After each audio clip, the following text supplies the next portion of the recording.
Chapter 4. I went to bed a little early that night, changing into boy boxers and a t-shirt before crawling under the covers of my bed, which was queen-size and pillow-topped and one of my favorite places in the world. And then I started reading An Imperial Affliction for the millionth time. AIA is about this girl named Anna, who narrates the story, and her one-eyed mom, who is a professional gardener obsessed with tulips, and they have a normal lower-middle-class life in a little Central California town until Anna gets this rare blood cancer. But it's not a cancer book, because cancer books suck. Like, in cancer books, the cancer person starts a charity that raises money to fight cancer, right? And this commitment to charity reminds the cancer person of the essential goodness of humanity and makes him or her feel loved and encouraged because she or he will leave a cancer-curing legacy. But in AIA, Anna decides that being a person with cancer who starts a cancer charity is a bit narcissistic. So she starts a charity called the Anna Foundation for People with Cancer Who Want to Cure Cholera. Also, Anna is honest about all of it in a way no one else really is. Throughout the book, she refers to herself as the side effect, which is just totally correct. Cancer kids are essentially side effects of the relentless mutation that made the diversity of life on Earth possible. So as the story goes on, she gets sicker, the treatments and disease racing to kill her. And her mom falls in love with this Dutch tulip trader Anna calls the Dutch Tulip Man. The Dutch Tulip Man has lots of money and very eccentric ideas about how to treat cancer, but Anna thinks this guy might be a con man and possibly not even Dutch. And then just as the possibly Dutch guy and her mom are about to get married and Anna is about to start this crazy new treatment regimen involving wheatgrass and low doses of arsenic, the book ends right in the middle of I know it's a very literary decision and everything, and probably part of the reason I love the book so much. But there is something to recommend a story that ends. And if it can't end, then it should at least continue into perpetuity like the adventures of Staff Sergeant Max Mayhem's platoon. I understood the story ended because Anna died or got too sick to write, and this mid-sentence thing was supposed to reflect how life really ends and whatever, but there were characters other than Anna in the story, and it seemed unfair that I would never find out what happened to them. I'd written, care of his publisher, a dozen letters to Peter Van Houten, each asking for some answers about what happens after the end of the story, whether the Dutch Tulip Man is a con man, whether Anna's mother ends up married to him, what happens to Anna's stupid hamster, which her mom hates, whether Anna's friends graduate from high school, all that stuff. But he'd never responded to any of my letters. AIA was the only book Peter Van Houten had written, and all anyone seemed to know about him was that after the book came out, he moved from the United States to the Netherlands and became kind of reclusive. I imagined that he was working on a sequel set in the Netherlands. Maybe Anna's mom and the Dutch Tulip Man end up moving there and trying to start a new life. But it had been 10 years since An Imperial Affliction came out, and Van Houten hadn't published so much as a blog post. I couldn't wait forever. As I reread that night, I kept getting distracted imagining Augustus Waters reading the same words. I wondered if he'd like it, or if he'd dismiss it as pretentious. Then I remembered my promise to call him after reading The Price of Dawn, so I found his number on its title page and texted him. Price of Dawn review. Too many bodies, not enough adjectives. How's AIA? He replied a minute later. As I recall, you promised to call when you finished the book, not text. So I called. Hazel Grace, he said upon picking up. So have you read it? Well, I haven't finished it. It's 651 pages long, and I've had 24 hours. How far are you? 453. And? I will withhold judgment until I finish. However, I will say that I'm feeling a bit embarrassed to have given you The Price of Dawn. Don't be. I'm already on Requiem for Mayhem. A sparkling addition to the series. So, okay. Is the tulip guy a crook? I'm getting a bad vibe from him. No spoilers, I said. If he is anything other than a total gentleman, I'm going to gouge his eyes out. So you're into it. Withholding judgment. When can I see you? Certainly not until you finish An Imperial Affliction. I enjoyed being coy. Then I'd better hang up and start reading. You'd better, I said.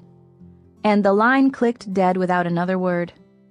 Flirting was new to me, but I liked it. The next morning I had 20th century American poetry at MCC. This old woman gave a lecture wherein she managed to talk for 90 minutes about Sylvia Plath without ever once quoting a single word of Sylvia Plath. When I got out of class, Mom was idling at the curb in front of the building. "Did you just wait here the entire time?" I asked as she hurried around to help me haul my cart and tank into the car. "No, I picked up the dry cleaning and went to the post office. And then, I have a book to read," she said, "and I'm the one who needs to get a life." I smiled, and she tried to smile back, but there was something flimsy in it. After a second, I said, "Want to go to a movie?" "Sure. Anything you've been wanting to see?" "Let's just do the thing where we go and see whatever starts next." She closed the door for me and walked around to the driver's side. We drove over to the Castleton Theater and watched a 3D movie about talking gerbils. It was kind of funny, actually. When I got out of the movie, I had 4 text messages from Augustus. "Tell me my copy is missing the last 20 pages or something." "Hazel Grace, tell me I have not reached the end of this book." "Oh my God, do they get married or not? Oh my God, what is this?" "I guess Anna died and so it just ends? Cruel. Call me when you can. Hope all's okay." So when I got home, I went out into the backyard and sat down on this rusting, latticed patio chair and called him. It was a cloudy day, typical Indiana, the kind of weather that boxes you in. Our little backyard was dominated by my childhood swing set, which was looking pretty waterlogged and pathetic. Augustus picked up on the 3rd ring. "Hazel Grace," he said. "So, welcome to the sweet torture of reading an imperial—" I stopped when I heard violent sobbing on the other end of the line. "Are you okay?" I asked. "I'm grand," Augustus answered. "I am, however, with Isaac, who seems to be decompensating." More wailing, like the death cries of some injured animal. Gus turned his attention to Isaac. Dude, does support group Hazel make this better or worse? Isaac, focus on me." After a minute, Gus said to me, "Can you meet us at my house in, say, 20 minutes? "Sure," I said, and hung up. If you could drive in a straight line, it would only take like 5 minutes to get from my house to Augustus's house, but you can't drive in a straight line because Holiday Park is between us. Even though it was a geographic inconvenience, I really liked Holiday Park. When I was a little kid, I would wade in the White River with my dad, and there was always this great moment when he would throw me up in the air, just toss me away from him, and I would reach out my arms as I flew, and he would reach out his arms, and then we would both see that our arms were not going to touch, and no one was going to catch me, and it would kind of scare the shit out of both of us in the best possible way, and then I would legs flailingly hit the water and then come up for air uninjured, and the current would bring me back to him as I said, "Again, Daddy, again!" I pulled into the driveway right next to an old black Toyota sedan I figured was Isaac's car. Carting the tank behind me, I walked up to the door. I knocked. Gus's dad answered. "Just Hazel," he said. "Nice to see you." "Augustus said I could come over?" "Yeah, he and Isaac are in the basement." At which point there was a wail from below. "That would be Isaac," Gus's dad said, and shook his head slowly. "Cindy had to go for a drive. The sound," he said, drifting off. "Anyway, I guess you're wanted downstairs. Can I carry your, tank?" he asked. "Nah, I'm good. Thanks, though, Mr. Waters." "Mark," he said. I was kind of scared to go down there. Listening to people howl in misery is not among my favorite pastimes, but I went. "Hazel Grace," Augustus said as he heard my footsteps. "Isaac, Hazel from support group is coming downstairs. Hazel, a gentle reminder, Isaac is in the midst of a psychotic episode." Augustus and Isaac were sitting on the floor in gaming chairs shaped like lazy L's, staring up at a gargantuan television. The screen was split between Isaac's point of view on the left and Augustus's on the right. They were soldiers fighting in a bombed-out modern city. I recognized the place from The Price of Dawn. As I approached, I saw nothing unusual, just two guys sitting in the light wash of a huge television pretending to kill people. Only when I got parallel to them did I see Isaac's face. Tears streamed down his reddened cheeks in a continual flow, his face a taut mask of pain. He stared at the screen, not even glancing at me, and howled, all the while pounding away at his controller. "How are you, Hazel?" asked Augustus. "I'm okay," I said. "Isaac?" No response. Not even the slightest hint that he was aware of my existence. Just the tears flowing down his face onto his black t-shirt. Augustus glanced away from the screen ever so briefly. "You look nice," he said. I was wearing this just-past-the-knees dress I'd had forever. Girls think they're only allowed to wear dresses on formal occasions, but I like a woman who says, I'm going over to see a boy who is having a nervous breakdown, a boy whose connection to the sense of sight itself is tenuous, and gosh dang it, I am going to wear a dress for him. "And yet," I said, "Isaac won't so much as glance over at me. Too in love with Monica, I suppose." Which resulted in a catastrophic sob. "Bit of a touchy subject," Augustus explained. "Isaac, I don't know about you, but I have the vague sense that we are being outflanked." And then back to me. "Isaac and Monica are no longer a going concern, but he doesn't want to talk about it. He just wants to cry and play counterinsurgents to the price of dawn." "Fair enough," I said. "Isaac, I feel a growing concern about our position. If you agree, head over to that power station and I'll cover you." Isaac ran toward a nondescript building while Augustus fired a machine gun wildly in a series of quick bursts, running behind him. "Anyway," Augustus said to me, "it doesn't hurt to talk to him, if you have any sage words of feminine advice." "I actually think his response is probably appropriate," I said as a burst of gunfire from Isaac killed an enemy who'd peeked his head out from behind the burned-out husk of a pickup truck. Augustus nodded at the screen. "Pain demands to be felt," he said, which was a line from An Imperial Affliction. "You're sure there's no one behind us?" he asked Isaac. Moments later, tracer bullets started whizzing over their heads. "Oh, God damn it, Isaac," Augustus said. "I don't mean to criticize you in your moment of great weakness, but you've allowed us to be outflanked, and now there's nothing between the terrorists and the school." Isaac's character took off running toward the fire, zigging and zagging down a narrow alleyway.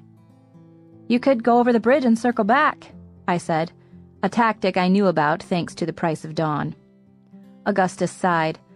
"Sadly, the bridge is already under insurgent control due to questionable strategizing by my bereft cohort." "Me?" Isaac said, his voice breathy. "Me?